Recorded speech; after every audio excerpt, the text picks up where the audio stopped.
Le retour d'Astérix par Alain Chabat, 23 ans après Astérix et Obélix Mission Cléopâtre, c'est enfin une réalité. Est-ce que Astérix et Obélix, le combat des chefs, la nouvelle série Netflix, est à la hauteur du film culte de toute une génération? Est-ce qu'elle est à la hauteur du chef-d'œuvre de la bande dessinée? Est-ce que Chabat réussit une nouvelle fois à tirer son épingle du jeu? Parlons-en autour d'une bonne cervoise. C'est du thé.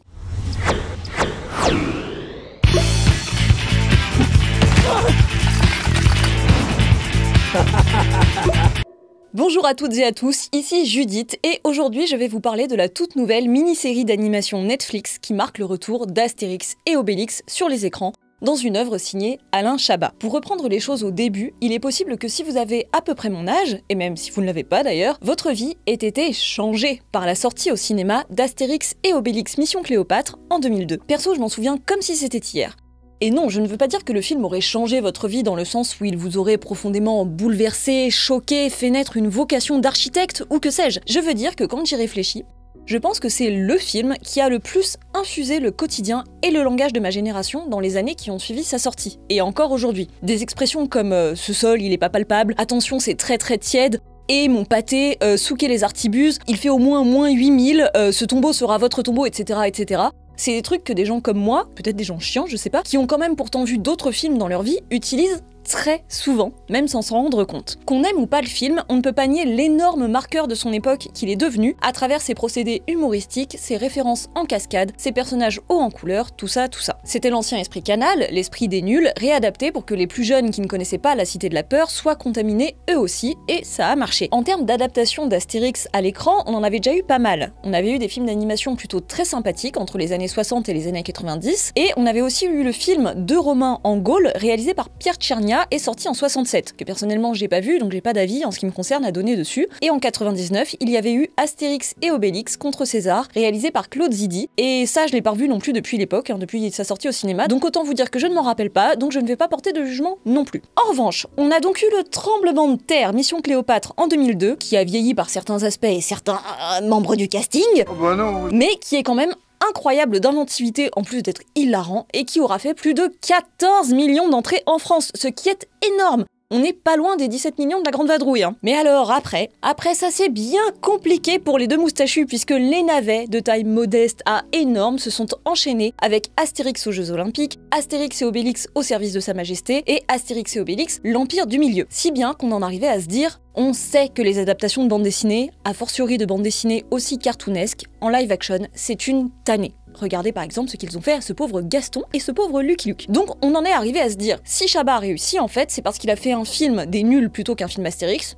Ça, on peut en débattre. Et finalement, c'est que, y a que l'animation pour faire des bons films Astérix. Comme l'ont prouvé Alexandre Astier et Louis Clichy en faisant quelque chose de très honorable avec Le Domaine des Dieux en 2014 et Le Secret de la Potion Magique en 2018. N'en déplaise à Guillaume Canet et ses jérémiades. Si ce film-là ne marche pas, il y en aura pas forcément beaucoup d'autres. Bref, c'est pas avec la critique d'aujourd'hui que je vais démentir ça en fait, puisque oui, Alain Chabat et son co-réalisateur Fabrice Joubert ont encore fait mouche chez les Gaulois avec la série animée en 5 épisodes Astérix et Obélix, le combat des chefs. Dans le dernier numéro de première, Chabat raconte que le projet est né à la fois par hasard et en même temps pas du tout par hasard, dans le sens où il raconte qu'il s'était mis, depuis un moment, à s'entraîner à écrire des histoires autour d'Astérix et à même écrire un scénario tiré du combat des chefs, l'un des meilleurs albums de Goscinny et Uderzo, parce que les personnages et l'univers d'Astérix, ça restait ce qu'il y avait de plus riche et de plus motivant pour lui et pour s'entraîner à écrire. Mais à l'époque, c'était quelque chose que Chabat écrivait juste pour son plaisir personnel, mais jusqu'au jour où il en a parlé au détour d'une masterclass et que les éditions Albert René l'ont contacté pour lui dire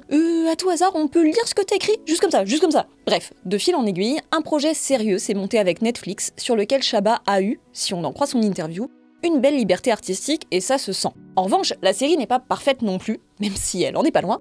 Alors je vais commencer par évoquer les 1 ou 2 détails qui m'ont un peu dérangé avant d'expliquer pourquoi en fait c'est trop super. Toujours dans l'interview de première, Chabat raconte aussi que cette série était la première fois qu'il devait penser en termes d'animation, en tant que réalisateur. Et c'est peut-être ce qui explique ce qui pêche le plus dans la série, à savoir le doublage. Je vais pas vous mentir, lors de certains passages, j'ai trouvé que ça piquait beaucoup. Alain Chabat double lui-même Astérix et à ce niveau, évidemment, il y a aucun problème. Que ce soit Shrek ou les dragons siamois d'Excalibur, l'épée magique, ou un tas de petits personnages dans l'Avez-vous déjà vu, Chabat a souvent incarné vocalement des personnages d'animation et avec un talent assez incontestable. En plus, je trouve que son timbre de voix correspond vachement bien à Astérix, donc vraiment rien à dire à ce niveau-là. Le problème, c'est les personnages secondaires. Pas tous, heureusement, mais regardez-moi ce casting. c'est que des stars de films en prise de vue réelle. Laurent Lafitte, Géraldine Nakache, Jean-Pascal Zadi, Alexandre Astier, Fred Testo, Jeanne Balibar, etc. Alors il y en a qui s'en tirent bien, hein, comme par exemple Anaïs de Moustier dans le rôle de Metadata ou Jérôme Commandeur dans celui de la daronne de César. Mais Gilles Lelouch qui reprend vocalement son rôle d'Obélix et Thierry Lhermitte qui incarne Panoramix, là je suis désolée mais ça passe vraiment pas. On le sait, le doublage d'animation c'est un métier très spécifique et même si des acteurs de films en prise de vue réelle sont très capables d'être de bons comédiens de doublage, et inversement, c'est pas toujours le cas. Il ne suffit pas de savoir jouer, parce qu'on sait que Gilles Lelouch et Thierry Lhermitte savent jouer, mais il faut encore savoir rendre l'énergie du cartoon. Ça n'a rien à voir. Et là surtout, Lhermitte, il joue vraiment comme s'il était filmé, donc il est à 10% de l'énergie qui peut convenir au design cartoonesque de Panoramix. Alors c'est sûr que la perfection de Claude Rich dans le rôle est difficile à oublier, aussi, avec sa diction particulière, mais là vraiment le personnage de Panoramix, il est vraiment assez gâché par le doublage de Thierry Lhermitte, et c'est trop dommage. Vous voyez, si d'un coup je me mettais à parler comme ça, vous trouveriez quand même ça super bizarre, non? Sans doute vraiment décalé. Inapproprié, peut-être même saoulant.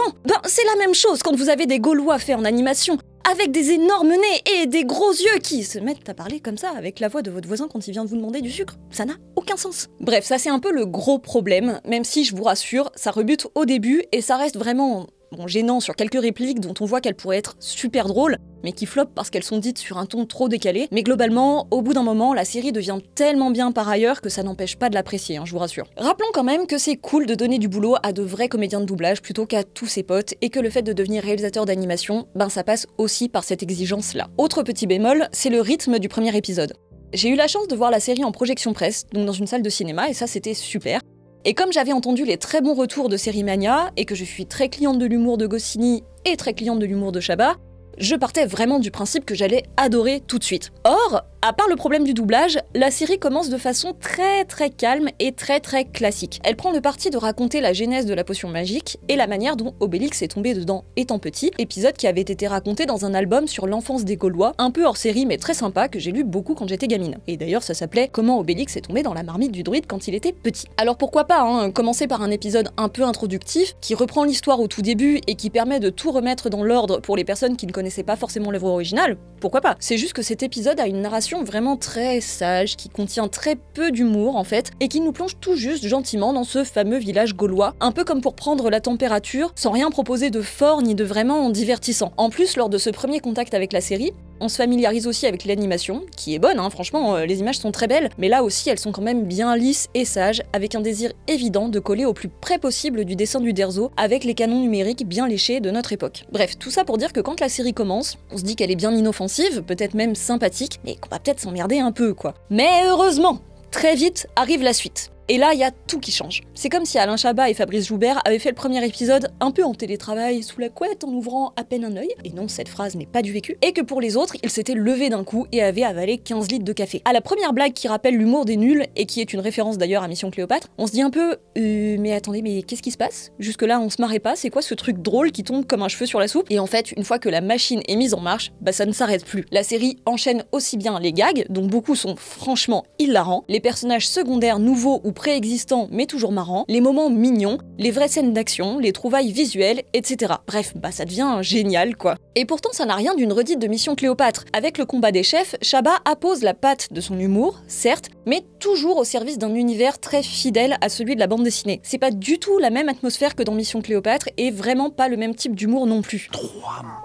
Hormis tout ce que Goscinny pouvait avoir de génial, comme auteur, parce qu'on rappelle quand même que le gars a écrit les Astérix, les Lucky Luke, le Petit Nicolas et Is No Good, entre autres, qui ont chacun une écriture très différente. L'un de ses talents particuliers était le fait de mélanger un humour incisif avec un regard toujours très tendre sur ses personnages. Et dans Astérix, bien sûr, la part belle est faite au jeu de mots. Avec ça, on a un fond toujours politique dans les histoires du village gaulois. Oui, parce qu'on rappelle qu'Astérix a été créé par Goscinny et Uderzo en 1959, soit à peine plus de 10 ans après la fin de la Seconde Guerre mondiale, et que ça raconte l'histoire d'une petite partie de la Gaule près de l'Angleterre qui résiste encore et toujours aux envahisseurs. Donc le parallèle avec la résistance est évidemment constant dans la bande dessinée et devient souvent prétexte à dénoncer différentes impasses politiques. Mais à l'écriture, Goscinny le fait toujours avec pertinence, optimisme et générosité. Chabat et ses co-scénaristes, Benoît Houillon et Pierre-Alain Bloch, respectent absolument tout ça en reproduisant plus fidèlement que jamais l'humour typique de Goscinny dans la série et en portant le même regard très doux sur les personnages. Et ce, même lorsque la caricature, elle, est piquante. Bref, c'est le même talent que dans Mission Cléopâtre, mais pour un résultat finalement très différent. Par ailleurs, si vous êtes fan de la bande dessinée Astérix et que vous avez peur ou au contraire envie de voir l'album du combat des chefs reproduit case par case,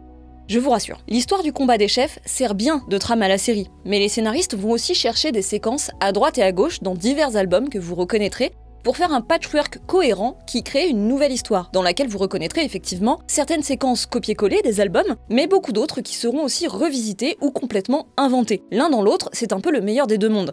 Entre ce qu'il faut de références citées à la lettre pour les puristes, mais aussi tout ce qu'il faut pour redécouvrir Astérix sous un nouveau jour avec des idées complètement nouvelles. Et parmi ces idées complètement nouvelles, on peut citer pas mal de personnages secondaires qui permettent de venir dynamiser un peu et surtout rajeunir un peu l'intrigue. Ne vous méprenez pas, c'est évident que l'œuvre de Goscinny et Uderzo est assez parfaite telle qu'elle, et en soi encore très moderne. Simplement, la bande dessinée date des années 60, et c'est évident que certaines représentations font quand même bien vieilli. Évidemment, on y voyait pas mal de caricatures racistes dont il a beaucoup été question depuis, mais en termes de personnages féminins, c'était pas génial non plus, avec seulement deux options possibles, qui étaient la jeune et belle femme qui n'a rien à voir avec le design des personnages masculins et qui est juste là pour faire baver, genre Falbala, et la mégère castratrice du style Bonne Mine. Alors j'aime beaucoup Falbala et Bonne Mine, c'est pas le problème, mais disons que ça aurait été cool d'avoir des choses un peu plus variées. Et heureusement, la série fait un effort de ce côté. On a des personnages féminins plus diversifiés, qui sont tout aussi drôles que les autres, et qui viennent rajeunir l'univers sans donner l'impression qu'ils sont plaqués là-dessus pour faire bonne figure. Par exemple, le personnage de Metadata, qui est une jeune fille ambitieuse et droite dans ses bottes, incarne un peu la nouvelle génération dans l'histoire, et elle aurait très facilement pu devenir un nouvel archétype de gamine parfaite, qui sait tout, un peu trop fonction et absolument pas drôle. Or, c'est pas du tout le cas. Le personnage est suffisamment bien écrit pour s'inscrire parfaitement dans l'univers d'Astérix, en servant l'histoire tout en ayant sa propre composante comique. Je la cite elle comme exemple parce que c'est le plus évident, mais ça vaut aussi pour pas mal d'autres personnages. On apprécie ça, et le fait que ça aille, par ailleurs, avec un discours assez engagé, qui est bien dans la lignée du sous-texte politique de la bande dessinée originale dont je parlais plus tôt, mais qui est bien réactualisé. Enfin, pas tant que ça non plus, vu que plus ça va et plus le vieux sous-texte, il redevient actuel tout seul. Bref, pas de politique dans mon Astérix, mais encore une fois, tout ça est fait avec une finesse d'écriture et une bienveillance assez extraordinaire, et comme exemple, je me permettrai de citer simplement le duo de commentateurs sportifs qui font passer à eux seuls tellement de messages très clairs sur notre époque, mais avec de l'humour et tellement de mignonitude, que tout ça en devient aussi caustique que gentil, même si c'est un peu contradictoire. Mais parmi les choses que Chabat et son équipe ont ajoutées, il faut aussi parler des idées visuelles et des scènes d'action. Les réalisateurs ont bien conscience, ici, de devoir exploiter le format et de mettre à profit les possibilités de l'animation. C'est pourquoi on a droit, alors que d'habitude c'est pas trop le cas dans la bande dessinée, à des séquences qui mettent le paquet en termes de mise en scène pour créer de la véritable action et du véritable suspense. Au moment du climax, on a beaucoup de mouvements de caméra et d'idées visuelles qui viennent réinventer vraiment la narration de la bande dessinée pour en respecter complètement l'esprit, mais aussi transformer entièrement son cadre. Voilà comment on fait du 100% Astérix, mais 100% du neuf aussi. Bref, vous l'aurez compris, à part mes reproches faits au doublage et au rythme du premier épisode, je suis vraiment conquise par le combat des chefs, et d'ailleurs ça a aussi été le cas de ce bon Mathieu, dont vous pouvez retrouver la critique écrite sur notre site. N'hésitez d'ailleurs pas à vous abonner au passage pour avoir accès à tout un tas d'articles exclusifs et soutenir notre travail. Rappel, contrairement à la légende, on ne touche aucun pot de vin de la part de Disney ou Netflix ou même Michael Bay. Pardonnez-moi pour cette offense, les comédiens de doublage, maintenant j'arrête. Bref, cette nouvelle série Astérix, c'est un peu tout ce qu'on pouvait en attendre. C'est joli, c'est à la fois très drôle et très mignon, désolé, je trouve pas d'autres mots, très rafraîchissant, émouvant, et c'est fait aussi bien pour les fans de la bande dessinée que pour ceux qui découvriraient complètement. C'est fait pour les adultes, pour les enfants, pour les chiens, pour les meubles, enfin bref, vraiment tout le monde. Et pardon, je vais bientôt terminer, mais je crois que j'ai pas encore assez insisté sur à quel point c'est drôle. Genre, il y a vraiment des blagues auxquelles je repense tout le temps depuis que j'ai vu la série. Et ça inclut le super petit court-métrage façon Avez-vous déjà vu, qui va avec la série et qui raconte l'histoire de deux sangliers qui se baladent dans le village en parallèle de tout ce qui se déroule pendant les 5 épisodes. Regardez le court-métrage, franchement, il y a au moins un gag de génie dedans. Bref, qui que vous soyez, foncez voir cette mini-série sur Netflix et croyez-moi, tenez bon au-delà du premier épisode si jamais il ne vous séduit pas, parce que vous ne serez pas déçus par la suite. Promis. Et si avec tout ça, vous devenez fan des versions animées d'Astérix, je vous renvoie vers la vidéo que cette chère Déborah avait consacrée au film d'Alexandre Astier. Dites-nous un peu dans les commentaires quelle version vous préférez, et en attendant, moi, je vous dis force et robustesse, on se retrouve bientôt. Stop.